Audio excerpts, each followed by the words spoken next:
Bienvenue sur DCA Watch. Il y a beaucoup de signes en ce moment pour donner l'espoir d'un nouveau réveil des crypto-monnaies, notamment parce que les institutionnels commencent vraiment à s'y intéresser et que tout le monde se prépare pour le halving en mars ou avril prochain. En effet, le BTC a retrouvé une tendance positive à moyen terme après avoir franchi les 32 000 dollars, et il fait face maintenant à la résistance des 38 500 dollars. On voit une forte hausse dès que le cours a dépassé la Senkubei d'Ichimoku en pointillé bleu sur le graphique. Le cours évolue en marge d'escalier par palier de 5 000 dollars. Cela veut dire que des ordres d'achat importants se positionnent régulièrement. Et si on ajoute le volume profile, on voit que le BTC, après avoir franchi les 20 000 puis les 30 000 dollars, devra s'affranchir des prochains paliers importants, d'abord de 40 000 dollars, puis de 45 000 dollars. De son côté, l'Ethereum est en retard par rapport au Bitcoin.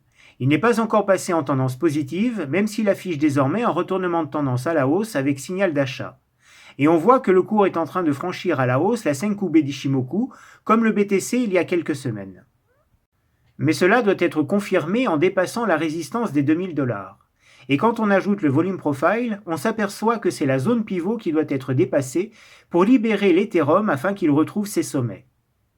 Et maintenant, si on dézoome en données mensuelles, le BTC nous indique clairement un retournement de tendance à la hausse avec signal d'achat, ce qui n'était pas arrivé depuis fin 2015. En fait, on voit que le marché crypto se prépare pour le futur halving. Regardons maintenant le BNB, le token de Binance. Lui aussi affiche un signal d'achat à moyen terme.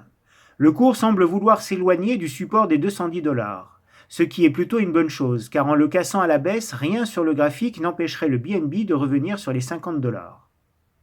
Et on termine avec un projet que j'aime beaucoup, c'est le VeChain, car il a un pied dans l'économie réelle. Il propose en effet la numérisation et la traçabilité des produits, notamment dans le luxe, pour éviter les contrefaçons.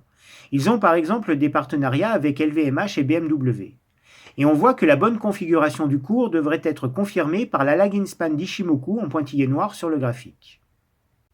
Voilà pour les cryptos. On sent vraiment qu'un marché haussier se prépare.